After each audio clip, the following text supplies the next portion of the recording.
My husband suggested we try a polyamorous relationship because he was already sleeping with a couple, but his parents do not care about the cheating, only about the fact that he slept with a man.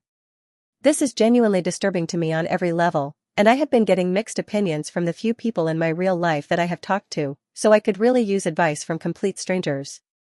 I am 26 and my husband is 27. We have been married for just over a year and together for 4. We spent a long time before getting married talking about what we wanted out of marriage, so I thought we were on the same page about all the important things. I love him very much. He is sweet, helpful, and overall my dream partner up until last week. Out of nowhere, one night he sat me down and said he wanted to talk about something. I thought it would be something small that was bothering him, like a bad day at work or something similar. Instead, he told me that he found out his best friend and his wife are polyamorous. He and his friend have been talking about it more, and because of that, he thinks he would like to try it and wanted to know what I thought. I immediately felt my stomach drop. We have always had a great sex life, and he had never given me any reason to think he was interested in anyone else. I told him I was not interested in a polyamorous relationship. I want to be monogamous with him for the rest of my life. If it had ended there, I do not think things would have gotten this bad. But then he asked me to read about it and decide afterward. I said no, that I already knew how I felt about it. He asked if I would at least think about it, and for some reason that hit a nerve. It was like an instant wave of anger and disgust. I got up and told him I was too upset to keep talking and that I needed space, so I would sleep in the guest room that night and we could talk later. Since then, I feel a strong sense of disgust every time I see him. He keeps trying to walk it back, but I know he seriously meant it when he said he wanted to be polyamorous. It is not just that he brought it up. It is that he asked 2 more times after I had already made it clear that I would never be comfortable with that. It feels like my feelings did not matter to him, like he thought he could convince me, and that makes me feel awful. It makes me wonder what else he will pressure me into if I say no, and if he already wants to sleep with someone else, how can I trust that he will not do it behind my back? I am still sleeping in the guest room, and I am seriously considering just asking for a divorce now, while it would be simpler to divide everything and go our separate ways, instead of waiting years only to have my heart broken later. He could go do whatever he wants, and I could find someone who only wants a good, solid, monogamous relationship with me. The idea is killing me, but I feel like it is going to hurt no matter what I do. Even though I still love him, I do not think I can unsee or unhear my husband asking me for an open relationship, and the idea of him touching me now makes my stomach turn. He is angry and frustrated because he thinks I am punishing him for just asking a question, but honestly, I do not know what he expected to happen. Part of me thinks that maybe divorcing him is dramatic, but the disgust I feel is so strong that I do not have much hope of getting back to where we were. Am I the asshole? Comments. These comments are out of line. You are absolutely the asshole for how you are handling this, not necessarily for leaving. You posted this to make people angry. Your partner brought something to you that he thought was a safe space, and you shut it down before even understanding what he was talking about. Your post makes it clear that you do not understand what polyamory is, you refuse to learn more when he asks you to, and you refuse to even give him the courtesy of thinking about it for more than the 30 seconds it took you to recount the conversation you described. Then you proceed to punish him passive-aggressively and immediately look for the exit while he is frantically trying to fix things. What happened to forgiveness, grace, or in sickness and in health? How you should have handled this was by gently but firmly telling him that you were against anything other than monogamy, but that because you love him, you would read a bit more about the lifestyle and genuinely consider it. Then you read 1 or 2 articles, and as soon as the next day, once you both had slept on it, you tell him, look, I read X, Y, and Z as a favor to you, but after thinking about it, I am still deeply uncomfortable, and I am sure I will never want anything other than monogamy.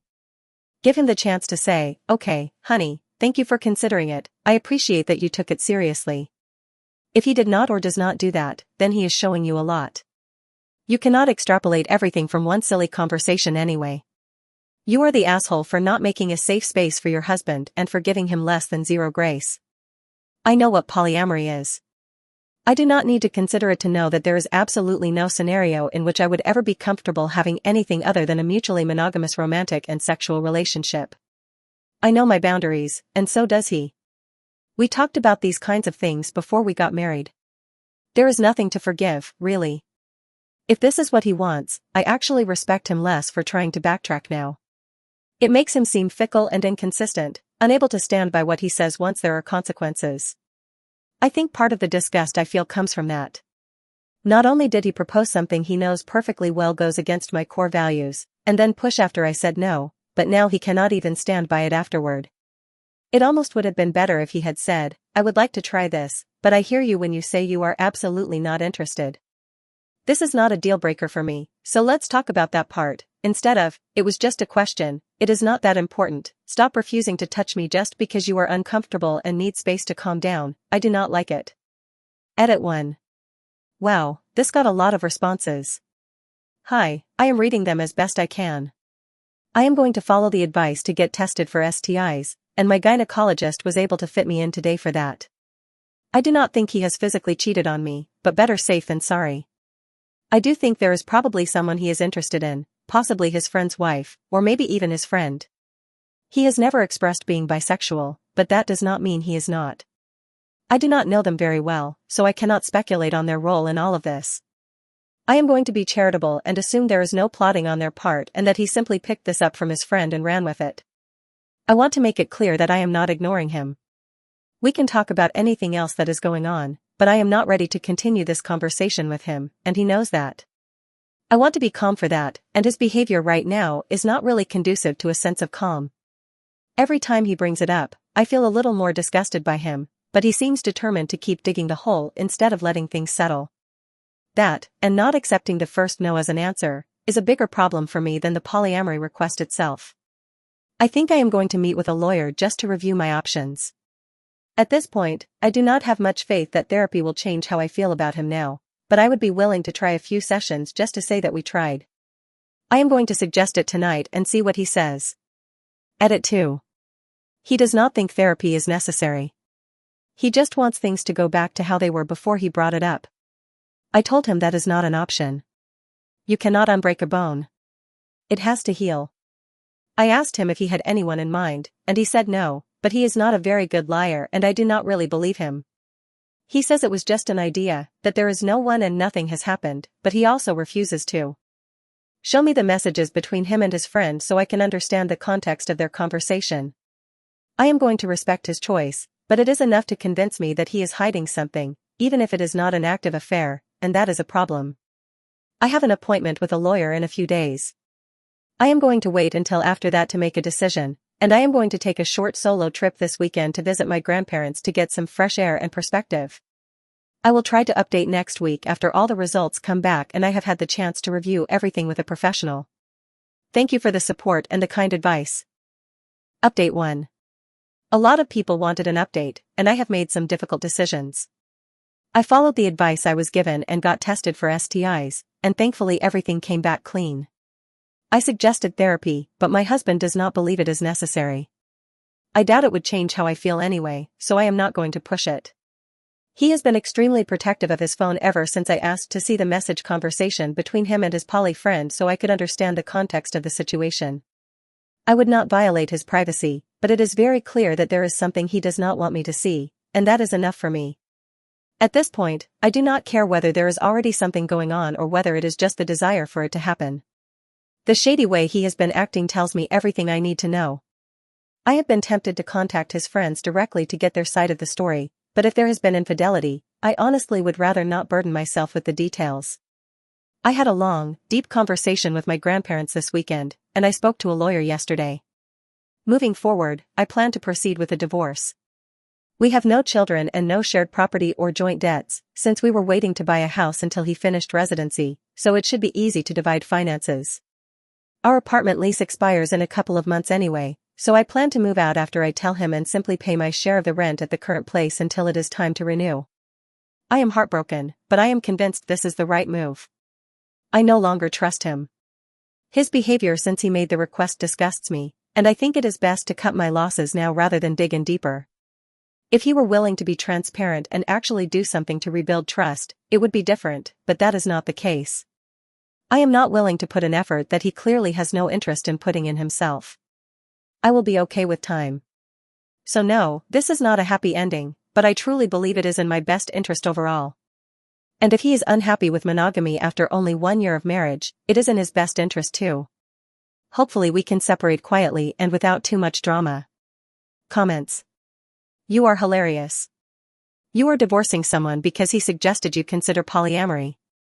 Why not just spend a few minutes thinking about it and then confirm you are not comfortable and move on? First, I do not need a few minutes to think about something I have known about myself since I was a teenager, watching countless other teenagers destroy their relationships. I am monogamous. I am not interested in sex outside of a committed, monogamous relationship. Despite being exposed to many people in college with alternative relationship styles, even extreme ones, and some who enjoyed sleeping with different people regularly, I have remained firmly monogamous. I know who I am.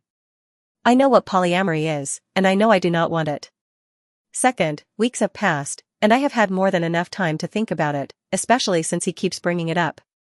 I remain completely uninterested in pursuing anything other than committed monogamy. If someone asked me whether I wanted to commit premeditated murder, I would not need a few minutes to think to know my answer. You are allowed to simply know things about yourself. Am I the asshole or whatever the abbreviation is? Your husband tried to have an honest conversation with you, and you basically attacked him for being honest. 1. You have no proof that your husband violated the trust of the marriage. 2. You have not tried to understand what he needs. 3. His refusal to do therapy may be a direct response to how you have behaved. I do not think you were ever truly committed to making this relationship work. I have not attacked my husband. I have said that I will not participate in polyamory. I have not made comments about polyamory in general during our conversations, only that it is a deal breaker for me. I asked for space to maintain my calm, which he did not respect. I asked for context and clarification about what he and his friend discussed, which he has not provided. I asked if he would be willing to go to therapy, and he said no. I have respected his privacy and made an effort not to accuse him of anything or react with anger. Honesty is appreciated, but all communication, including honest communication, has consequences. Being honest about wanting to be poly was good, but the natural consequence is that he effectively announced a fundamental incompatibility between us as a couple. 1. My husband does not need to have cheated on me for me to decide to divorce him. Not accepting no as an answer and refusing to put in any effort to clarify or resolve things is reason enough for me to leave. Suspicion of infidelity is also reason enough to leave someone. It does not have to be proven. 2. I understand what he needs. I am simply not willing to provide it, and therefore the kindest thing to do is to separate so he can pursue his needs and I can pursue mine. 3. If that is his stance, then that is an even better reason for me to leave. His only solution is to pretend none of this ever happened, and he does not like my proposal, so I do not see why I should put an effort that he is not putting in. Edit. Well, affair confirmed. Those of you who guessed that his poly friends were involved were correct. The wife contacted me to come clean and apologize, because both of them believed that I already knew and thought we had a don't ask don't tell situation, so this is not their fault. It has been going on for a few months. A coworker of mine needs a roommate, so I will be moving in with her in 2 weeks. My dad and my uncle are coming to help and to be my safe exit plan when I tell him it is over. The saddest part for me is that he has been a closeted bisexual this entire time. He could have told me at any point in our relationship, and I would have supported him or helped him find the support he needed. I hope he agrees to do this quietly and quickly, because I know his family will lose their minds if they find out the full situation, and I do not want that for him, no matter how much he hurt me. I am going to focus on work, and my future roommate is also going through a major breakup, so I think we will be good for each other. Eventually, things will be okay. Update 2. I never thought I would say this, but it was confirmed today that he has been seeing a polyamorous couple he claimed were just friends for several months. A few weeks ago, he asked to open our relationship to polyamory, and I said no. Things have been going downhill ever since. I was already preparing to leave because his behavior crossed a line, and I knew in my heart there was more going on, even if I did not have proof. The wife from the couple called me to apologize and explain everything after he finally confessed to them that I did not know. She wanted to make sure I was informed and said they never would have been involved with him if they had known I did not consent. I do not blame them. He was lying to everyone. I did not even know he was bisexual. I never saw this coming. In the 4 years we were together, we talked extensively about monogamy and my strong feelings about it before getting married. He fully agreed. I truly believed we were happy.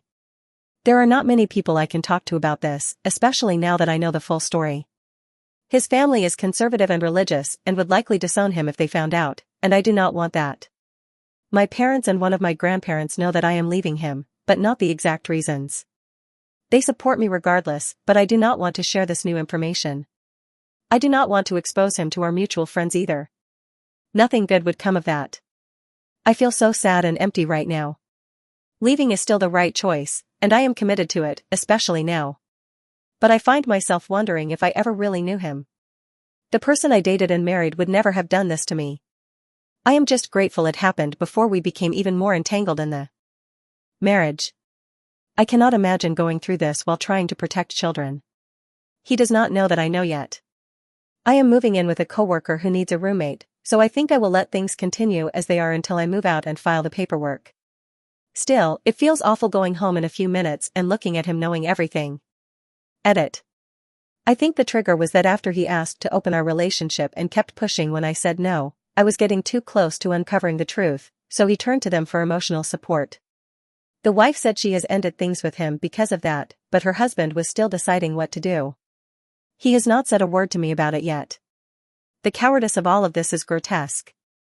Last night he gave me what I would call a half apology for his behavior and brought me flowers, but he still has not admitted to cheating. He is trying very hard to be optimistic, attentive, and to fix things. It feels fake. Now that they have ended things with him, he is trying to win me back without admitting the most important part. At least he is making it easier for me to leave. I am so tired of him. I would honestly have fewer reservations about his family finding out if it were just about cheating with a woman, because they would be angry but would get over it. If they found out he is bisexual and involved in polyamory, they would likely cut him off completely. One of his cousins was disowned for being gay. I think he deserves consequences for cheating, but not for who he is. Update 3. A lot of people have been asking how things went after I told my soon-to-be ex that I was filing for divorce, and I finally have a moment to post after a very busy week. I ended up moving the timeline up because his behavior was starting to become concerning. The call from the people he was involved with happened around the same time my ex was desperately trying to apologize and fix things, but without admitting to cheating or anything else. A coworker of mine was looking for a roommate, so I made plans to move in with her. I also informed my parents and a few close friends about the situation. My lawyer advised me to speak to my ex before the divorce papers were served, so I planned to have that conversation right before I moved out, which created an incredibly uncomfortable situation where I was living with a cheating ex who did not know that I knew. The original plan was to move next weekend, but things took a bad turn this week. My ex became agitated because I was not responding to his attempts to smooth things over, and that eventually escalated into him trying to get into bed with me against my wishes on Thursday. I was able to get an emergency leave from work, and on Friday I moved most of my things while my ex was at work. My parents drove in to help and then stayed nearby so they would be close when my ex got home. My lawyer filed the papers on Friday. He did not take it well. I told him I knew about the cheating and that I was filing for divorce. I also told him I wanted to do this quietly, that I knew his bisexuality put him in a dangerous position with his family, and that it would be better if we stuck to the story that he cheated. I told him he could contact me through my lawyer for anything else. He screamed, broke down crying, and said he refused to accept the divorce and that I had to give him a chance to fix things.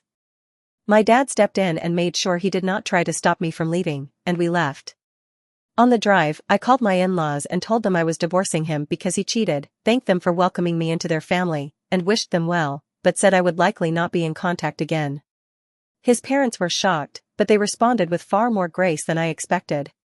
I blocked my ex on everything except email, because I cannot deal with him directly. My parents had booked an Airbnb, so I stayed with them and basically fell apart. At this point, I am fully moved out. That part of my life is over. According to a mutual friend, my ex is suicidal. I hope he gets help, because his behavior over the past few weeks has been genuinely alarming, and I wonder if he may be experiencing some kind of mental health episode. It does not change the fact that I am done. I am not okay right now, but I will be. I am going to focus on work and taking care of myself for a while. This will probably be my last update, because I want to look forward, not backward. Thank you to everyone who offered support and advice. I truly appreciate it. Update 4. People have been asking how I am doing, and I thought I would post on my own profile instead of continuing to spread this elsewhere. I am finding that writing about it helps. My ex overdosed. I did not know because he hid it very well, but he had started using cocaine. We are not sure whether it was an accident or a suicide attempt. My theory is that it was a combination of both. I was called first because I was still listed as his emergency contact, but I immediately deferred everything to his parents. The whole situation feels surreal. I do not regret leaving, and some of the things I have since learned only reinforce that decision, but I did still love him, and this feels like a punch to the gut. I do not think I ever really knew him, or at least he never let me know his real self. I do not know if I could have done anything differently. It feels like, given everything he was involved in, something like this was eventually going to happen. Even so, it hurts. I had hoped he would confront his problems and find a more honest way to live. Not this. I wish he had opened up at some point so we could have figured out what to do instead of hiding everything until he was too far in. I do not think he was inherently a bad person. There were many times when he was kind, generous, and empathetic. I think his fear of coming out and the pressure he and his family put on him to conform to a certain model damaged him in ways that drugs certainly did not help. Aside from that, I am okay. Waking up in my new place was so deeply comforting that I know I made the right decision. My roommate and I get along well. I am nearing the final stretch of residency, so I just need to stay focused. My family and friends have been very supportive. With my ex having passed away, the divorce proceedings have been finalized. His parents only want a few of his belongings from the apartment, but I am going to take what is left in his personal savings and put it into a college fund for his niece and nephew. He may have ended up being a terrible husband, but I know he loved those kids and would have wanted that for them. I will not be attending the funeral. It does not feel appropriate given the circumstances. I was just starting to adjust to the idea of being an ex-wife, but being a widow instead is something I do not even know how to process. I will be seeing a counselor soon to untangle some of this. For now, I am going to stay busy. Edit. To the person who said it was atrocious that I am not attending the funeral, the chances of there being a scene would have increased dramatically if I were there. No one needed that. Funerals are for the living, not the dead. The dead do not care, and they will never know whether they even had a funeral. His family deserved to grieve without having to deal with the discomfort of my presence, and I deserve to grieve without the discomfort of being around them. In light of everything, if your definition of atrocious is caring about the feelings of people dealing with the sudden death of their son under disturbing circumstances, then sure, I suppose. I stand by my decision not to go.